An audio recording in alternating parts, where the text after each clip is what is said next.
No one warned the team what was supposed to still be sealed behind that rock. Maybe because no one who knew was still around to say it.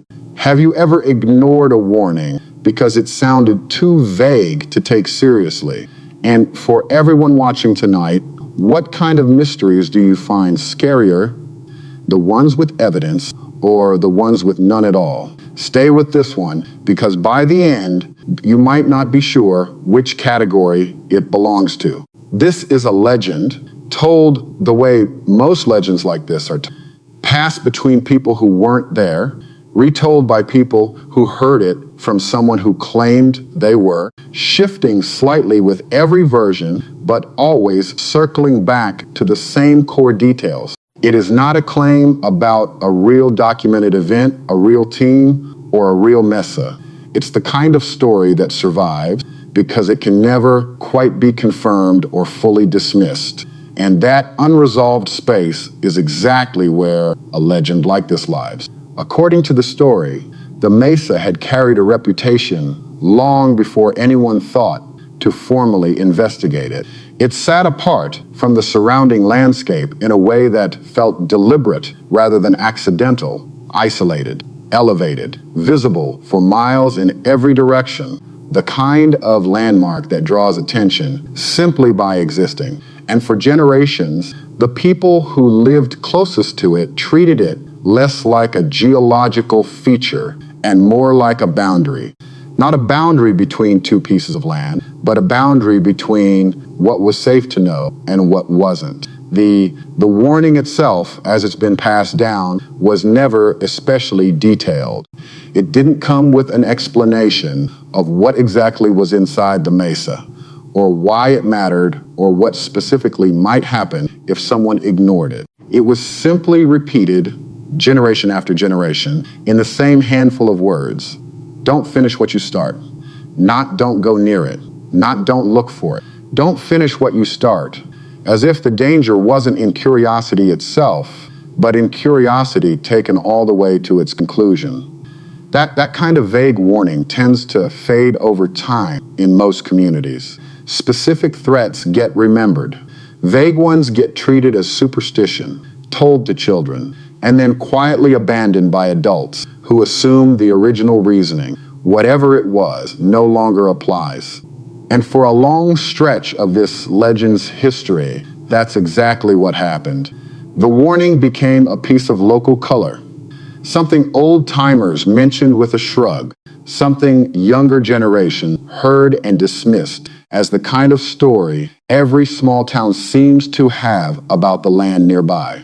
It's worth noting how the warning itself changed shape over the decades, even while its core phrase stayed the same. In the earliest tellings, according to the oldest residents who ever discussed it, the warning was reportedly tied to a specific time of year, repeated most often around a particular season when livestock in the area tended to behave unusually.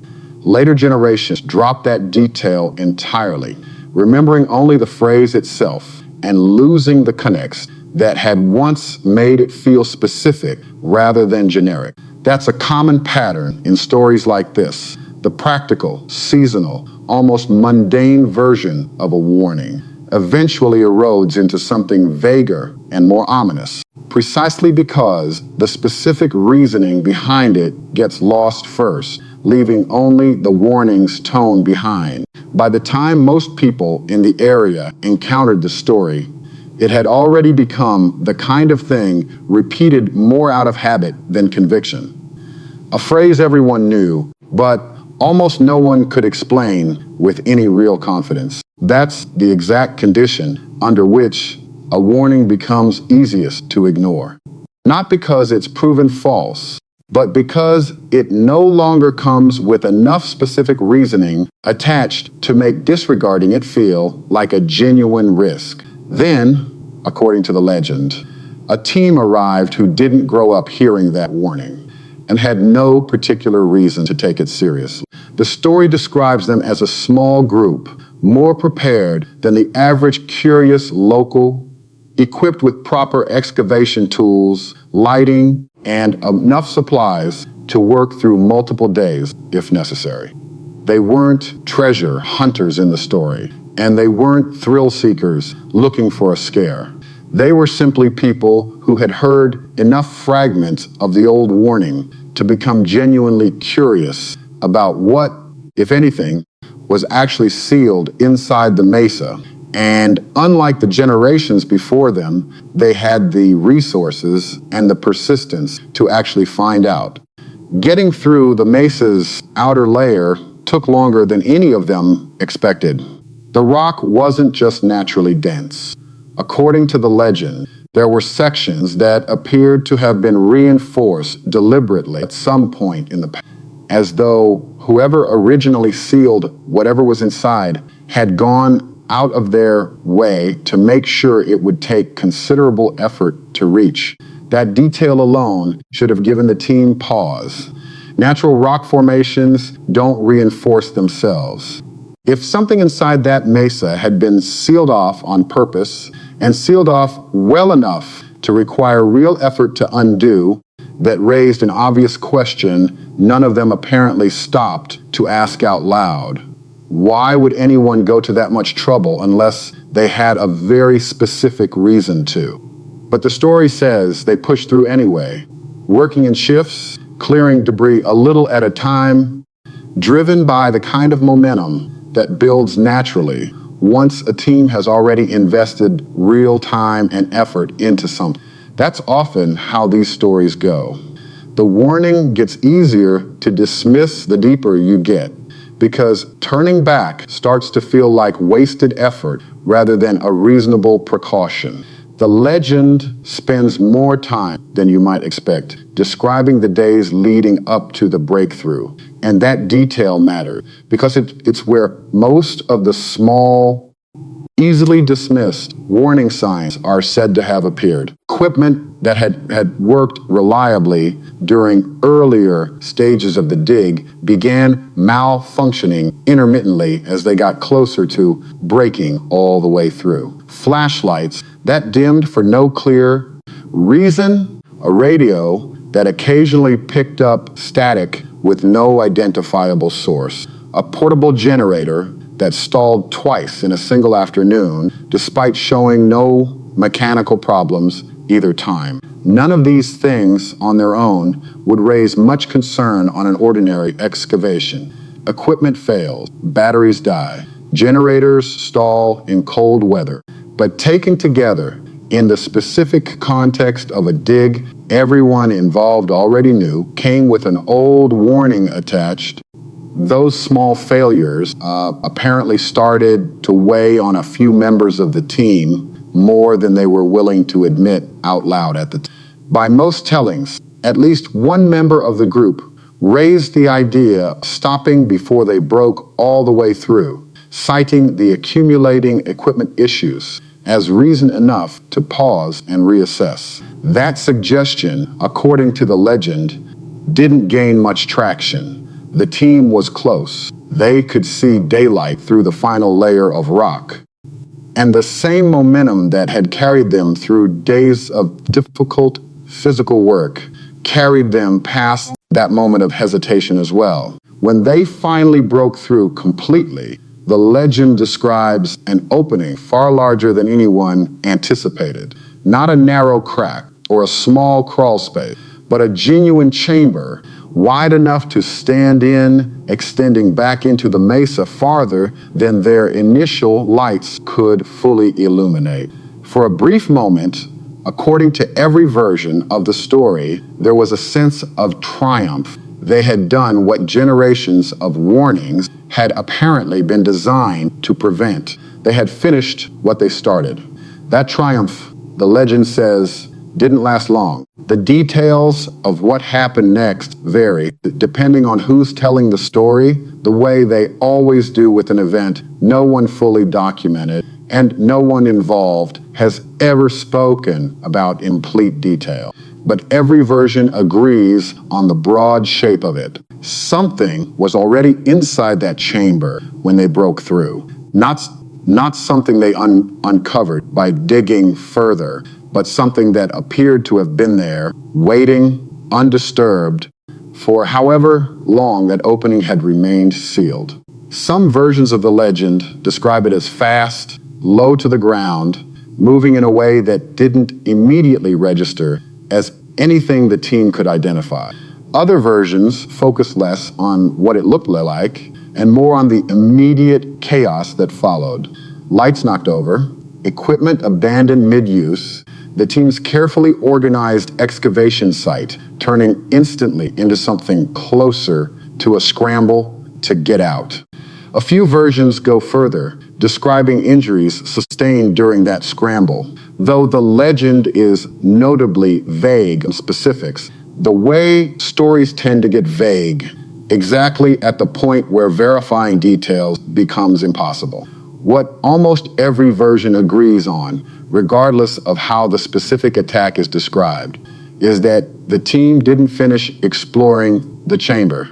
They got out, however they managed it, and by every account, they didn't go back. That detail matters more than it might seem at first. A group that spends real-time effort and resources reaching something as significant as a sealed chamber inside of Mesa doesn't typically walk away without at least attempting to document what they found. Photos, notes, some kind of record justifying the effort they'd already put in. That's the natural instinct for almost anyone who reaches a discovery like that. According to the legend, none of that happened here. Whatever occurred inside that chamber was enough to override every instinct that would normally push someone to document a find of that scale, and that alone tells you something about how serious the encounter must have felt to the people who lived through it. There's a detail some versions of the legend include that rarely makes it into the shorter retellings, but tends to stick with people once they hear it. In the days immediately following the incident, before the team had fully scattered, a few of them are said to have gone back to the site together, not to re-enter the chamber, but simply to look at it from the outside, as though needing to confirm for themselves that the entrance still existed and hadn't somehow closed on its own in the chaos of their escape. That return trip, brief as it apparently was, produced no further incident. Whatever had happened inside seemed, at least for that moment, content to stay where it was rather than follow them out. Some tellings frame that as reassuring. Others frame it as the most puzzling detail in the entire story. The idea that whatever was inside didn't need to chase them because it had already made its point the first time. In the aftermath, the story goes, the team scattered. Not literally. There was no suggestion in the legend that they were harmed beyond immediate injuries from the chaos of getting out.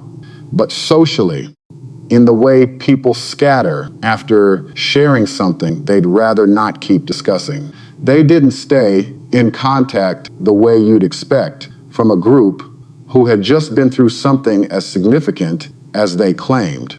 A few of them, according to some versions of the story, left the area entirely within the following year. Others stayed, but became notably reluctant to discuss what had happened, the same pattern that shows up again and again in legends like this one. People who clearly know something and choose deliberately not to say it. The chamber itself, the legend says, was resealed not long after. Not by the original team, who by most accounts wanted nothing further to do with the Mesa, but by others in the area who decided, independently, that whatever had been uncovered needed to go back to being sealed, rather than left open for anyone else to find. That decision echoes the same instinct that apparently drove the original sealing generations earlier, the sense that some things are better left inaccessible, even when no one fully understands what those things actually are. It's worth sitting with the different ways this story could actually make sense, the same way any legend built around an unverified event deserves to be examined rather than simply accepted at face value.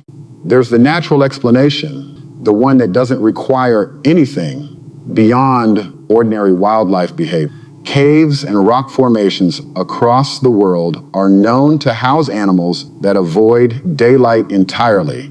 Creatures whose behavior can seem shocking or aggressive simply because they're being disturbed in a space they consider entirely their own.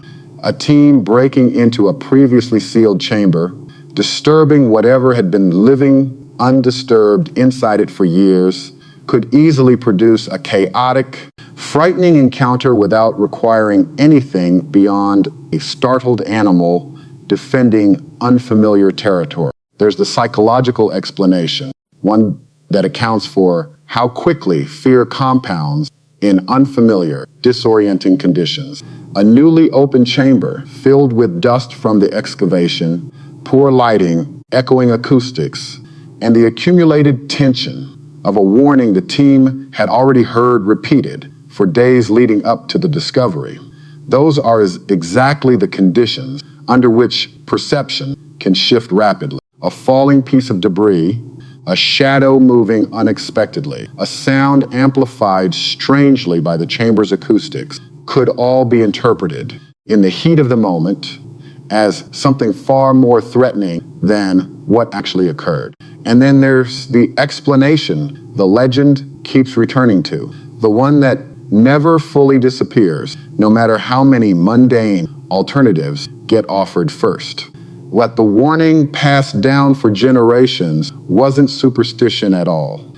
That something had genuinely been sealed inside that mesa deliberately, specifically, because whoever sealed it understood exactly what would happen if someone eventually finished the job. Not vague danger, not general bad luck, something specific enough that an entire community, generation after generation, agreed it was worth warning strangers without ever needing to explain the detail.